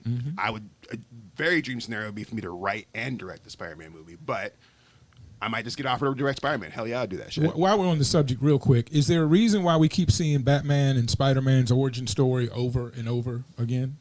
Am I wrong? It feels that way. It feels like they keep telling us those stories over and over. Origin story. So this is actually going back to psychology.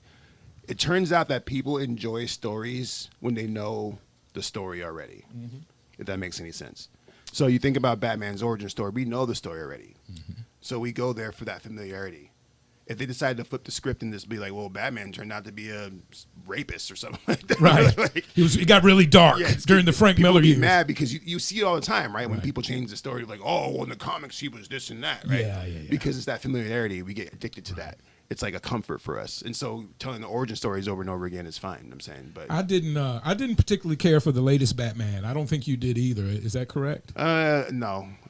Am I right? Was it too much of a Twilight? I felt like it was geared towards women, for lack of a better way of saying it. I'll get racial for a second. Okay. So with the Bond, I made a vow to myself that I will always cast a lead black actor in a film. It's because I'm black. It's that fucking simple. Why? Because we have a homogenization, that's my favorite word right now, I keep using it, of white savior superhero guys. Yeah, sure. But Batman, he gets angrier and angrier and whiter and richer every fucking movie. Yeah. Right? Remember Batman in the 60s when he was goofing around dancing and pow symbols? Yeah. From there, every time they bring him out, he gets darker. Right. The next, I made a joke about this where I just posted a black square and I'm like, this is the screenshot from the next Batman movie. It's that's how dark it is. Just how dark it is, because that's how they do. And it's like, going back to the Spider-Man movie, if I had to direct the Spider-Man movie, I would ask to direct Miles Morales. Okay. I wouldn't, even though I love Peter Parker to death, if you're going to have me direct it, it has to be Miles Morales. Or we're making a black Spider-Man. Right. But it has to. That's just how I roll. Right, I got you know what I'm saying? I got it. And I think about that, even as I say that out loud, Ryan Coogler is another one of my favorite directors. He's on the same motif. But because of that, going back to the discussion with my son, right? You know, if they wanted me to direct Iron Man 3 or 4 or 5 with Robert Downey Jr. As long as Falcon's hanging around or something, right? Yeah, as long as there's black representation. Right. So, but if I'm writing and directing the film, absolutely it will always be a black lead. That's cool. Is Jordan Peele really that good, or is he just fooling me? I think Jordan Or is it Peele, yet to be seen? I think the funny thing about Jordan Peele is that he's always shown that he's been doing horror. Like if you watch the Key and Peele skits, they've always been on this weird horror vibe, right? And now that he's the man, basically, he's really flexing in that lane. And that's just from Get Out? He did Us too. Okay, I needed to get up on that one. Yeah, Us is fantastic too. I fell in love with Get Out. Now, it may be a problem that I laughed through a lot of it. There's some funny moments. I guess it depends on what scenes you laughed at. I laughed at weird parts. When this is a weird part, let me know. This might get me in trouble, but when they showed the scene and they had this huge yard, and the gentleman was cutting the yard with a non-electric push mower, the old-fashioned kind. To me, that struck me as weird and funny in a mean way, like funny in a dark way, that they would make him. Now, as you learn the story later on, you figure out that he just likes being young and an energetic body and exercise and all that. So it makes sense. But at first, you don't know all that. You just see them making him cut all this yard. At first, you think he's just a black man that works for them, and he's cutting this whole yard. I mean, a huge acreage with just a push mower. That's a weird thing that I think I pick up. Several times I was giggling in the movie, and people were looking at me funny. I've only seen the movie twice, and now I think I have to go back and watch it and look for details like that, because I probably didn't pick up on that. I because of my illustrious past, the dark or the untold side of the story always compels me. There's always, there's the story that's told, and there's the other side of the story. And a lot of times the other side of the story is more important to why things happened than the story we're told. That's true. And I love those untold stories that were motivators of the events that, for whatever reason, usually because they're uncomfortable facts, is why we haven't heard them. But I love hearing that other side of the story. I grew up in Richmond, Virginia, and you're a movie buff, so this kind of relates. But in my father's day, he was a much older man. My grandfather was born in 1899. My father was born in 1930. So in his day in Richmond, there was the Broad Street is the main street that runs through the city. And there was, in his day, one side of Broad Street was called the bad side. That was, and Richmond has an illustrious history of Maggie Walker, the first black woman to own a bank. There were very successful black people in Richmond. There was you couldn't grow up in Richmond and think of black people in one way. There was too many. There was wealthy, poor. It was everything. So, but in his day, all the movie theaters were technically on the wrong side of Broad Street. So the wrong side of Broad Street was where all the black business was. The right side was where all the Tallheimers, the big department stores, all of that was. So it was weird how it was that segregated. And if you didn't know somebody lived from that time, you would never realize that about Richmond, And it's just race. Unfortunately, has been a big motivator in my life in one way or the other, and I've always had to deal with it. And unfortunately for me, I probably need therapy. It's been imprinted on me. It's hard for me to have a conversation and not for it to get back to that somehow. That's fair. So I apologize for that in advance and in retrospect. Who's your favorite rapper in Tucson right now? Marley B. Marley B. That's also good. Shout out to Cash Lansky and Tommy Will. Cash Lansky. I've heard of Cash Lansky. I've heard of Marley B. I need to do some investigation on the other gentlemen and their music. Favorite rapper in Phoenix currently? Not including yourself, of course, just to be polite. Favorite rapper in Phoenix currently? Oh, man. It's tough. This is one of those things where I start making lists and people get upset. But this is not a list. This is just your personal opinion. So these are rappers who currently live and lay their head in Phoenix. That matters. That matters. It's a qualifier. Okay, that's your qualifier. Okay. Go ahead. Sure. All right, then. So Torrey Masters, I fuck with him heavy. Okay. I like Futuristic. He's dope. Sure. I like man, why'd you make me do this? I hate doing shit like this. Know who my favorite rapper is actually? You've said enough. You don't have to keep going. Mega Ran. Mega Ran, I think, is actually like the GOAT. Why does Mega Ran not get more respect? Is it because of the type of hip-hop he does? He gets a lot of respect from me and a lot of people I talk to. I don't mean that he doesn't get respect, but I think he might get overlooked sometimes. There is a massive stigma behind or against blurred culture. So blurred culture is black nerd. There's a massive stigma behind it. Sure. and he's like the leader of the Blurs. He's like Blurred King.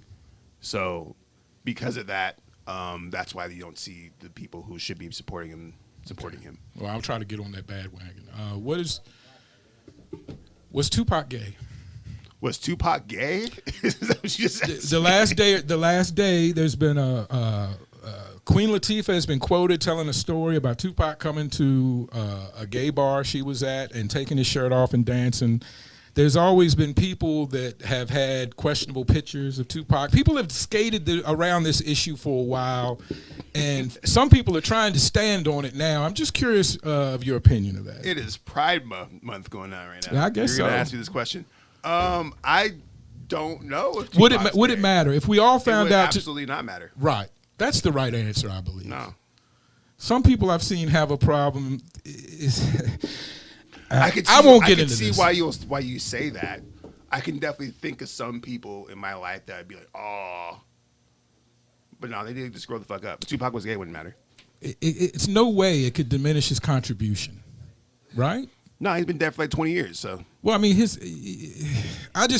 sometimes I think I got into an argument with I got into an online debate today, and and they're just like the black community is slow with the gay community sometimes. Is it? What if it turned out that Elton John is not gay? Then he's a sucker because he's been selling that and making money off that image, right?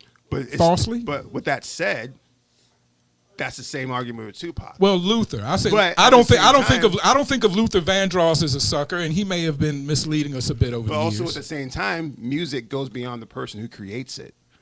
That's the power of storytelling. Yes. If I'm telling a story about something, that doesn't mean that's my story, right? Right. So that's why I love Nas. Nas is actually one of my favorite rappers of all time because of his power of storytelling and perspective, right? So it's like I could tell a story about a gay dude. Doesn't mean that I'm gay. Right. People will think that right. because they're stupid. But right. Inference and separation of the viewpoints is how we have to move in this world. Nas is your favorite rapper, so we don't have to actually live every story to tell a story. No. Because sometimes in rap we get caught up with that too. All my life there have been rappers that have told stories that obviously didn't live them, and that was fine. But for some reason, for some people, especially maybe in drill culture, it's become all too real. So I definitely think there has to be perspective on that story, if that makes any sense. So if I'm so and so and I'm telling a story about a drug deal that went down in the hood, and it wasn't my story, it was a homie's story, that's fine, right? If I am so and so making up a random ass story that is nowhere near my culture or my identity or anything like that, just for the sake of telling the story, that's actually kind of okay too, right? But as long as you're clear about that as an artist, right? I just like to tell stories. Are we getting mad at Stephen King for telling fucking The Stand, right? Like, he didn't live that life. People seem like they got a little concerned when they found out that Spielberg did The Color Purple. I thought that was common knowledge, though. Apparently not. And now, this was on the internet. This was on Facebook. So, of course, we get dumber on Facebook. Can anybody do anything with the current state of the internet? No, the internet's the GOAT. Really? Yeah. It seems like it's a huge source of negativity. It's a huge source of everything. That's why it's the GOAT. Cool. It's everything, everywhere, all at once. No, I actually saw. See what I did there? That's full circle talk right there. All right. Well, look, I don't want to. You've been so gracious to guest us with your time and talk to us. Before we go, this is the last question, I promise. Just tell us the difference between shopping a movie and shopping a music project. That's a big world, right? Big question. Shopping a movie is far harder. Whoa. It seems to me you get a little bit more time with the movie, right? I'll ask a counter question. What are the goals when you say shopping? Money, or just like? Well, I think if you have an independent music project, you have a release date, you spend money or time promoting it. Usually for most people, a month or two later, it's time to do another music project because that cycle is ended. It's kind of the same thing. A lot of it for me. Don't you get like a year? And the only difference, as a novice, I'm speaking only, don't you all the film festivals that happen during a year, can't you submit that like all year to all the different film festivals? Yeah, there's like deadlines and stuff, but yeah. But so, 6 months from now, there might be another festival that you could enter in and maybe win. And is that typically once the movie's released on a worldwide platform, they don't accept it anymore? Oh, so you kind of have to release it at the right time Yeah, and get so in once where you it's can out get on in. Amazon, Okay. I probably won't be able to submit to most festivals. Oh, okay, I got you. Well, that's my ignorance. That's my But a ignorance. lot of that too, though, it comes to like, what was I gonna say? They're basically the same thing. And when it comes down to, this is also the same thing with social media. It's all psychological breaks. So if you're watching me on my Facebook, right, and you see my posts, you see me talking all this shit, at some point in time, obviously, because I'm fucking here, you're going to reach out to me or click on me or look at my page or go to my website at some point in time. And that's you breaking that psychological barrier that is set up as you're doing whatever, right? So the same thing for movies. I want people to click on my movie and watch it, right? So I have to keep talking about, but this is basically what advertising is in a nutshell. I have to keep talking about my movie. They say that typically it's about 7 times before someone clicks on something. Same thing with marketing for your album, right? You have to push it in their face enough times to make them want to click on it. Unless you're Drake and you can surprise drop. No. Very few can do that. Let's not don't get these rappers started with thinking they can do surprise drops. A matter of fact, to most of y'all independent rappers, your drops are a surprise, but that's another issue for another day. Jaron Ikner, I appreciate you coming in. Thank you so much for spending your time with us. It's been my pleasure. I've learned a lot. I hope our audience has learned a lot. I wish you continued success. I wish I had some of your focus or motivation or energy, whatever's going on in your head. Smoke sativa weed. It's a good thing. Sativa, does it give you a headache too much sometimes if you have a little bit? Never? I try to smoke sativa exclusively. Sativa can get me a little too excited when I mix it with the coffee. And sometimes it's not good for a headache. But That's not anyway, good for the heart that's either, just me. so. Oh, yeah, it gets me going. You exercise? Yeah, I exercise. Yeah, then you're all right. Okay. Take a leave. No, yeah. Oh, okay. Well, I'm getting older. I need to helps take with the something. inflammation. Okay. All right. Well, I getting need old to, too, man. I need to protect my heart. Now, I appreciate you looking out for my wife will as well. Mr. Ikner, thank you so much for coming in. This has been AZMT 3.0, ArizonaMixtapes.com. The Mission with Swerve36. Our special guest tonight, I can't say it enough. So much hard work, so much dedication, so much to celebrate. The Bond, out now. And give us your website one more time where it's available right now. You can get the Bond at thebondmovie.com or at JaronIkner.com. Those two websites until about a month or two from now, it will be available next week. Available on Amazon Prime. The first next week. We were having a conversation before you got here, I think. and talking about movies, and I think you'll get a big bump when it gets to Amazon Prime because people like easy. Oh yeah, I know. I've had like at least like 20 people be like, well, I'm just gonna wait for it to go on Amazon Prime. I'm like, whatever, dude. It's fine. Support can be lazy sometimes, but it's support. I understand it because we're putting it on like a very obscure way. It's like the Bandcamp. Well, we're all spoiled at this point, right? Yeah, exactly. I lived through the years where you didn't know where the new music was going to be, and now we all know where everything's going to be, and it's right on their phone every minute. So we're a little spoiled. If you want to go get that good indie flavor, if you want to go get that good indie movie and music making, you can go find Jaron and a lot of other people out there if you just do a little work, where it's not hand service to you. So thank you again for coming in. Appreciate you. So congratulations to you and your lovely queen. I hope you bring many more projects into the world. And it's been my pleasure to talk with you. I think I've got an interesting perspective and look into your world. Thank you. It's a big world to look into. I feel like we could talk some more, but tonight it's over. Thank you so much to Jaron Ikner for coming in to The Mission. No, thank you. Thank you. Turn on this shit.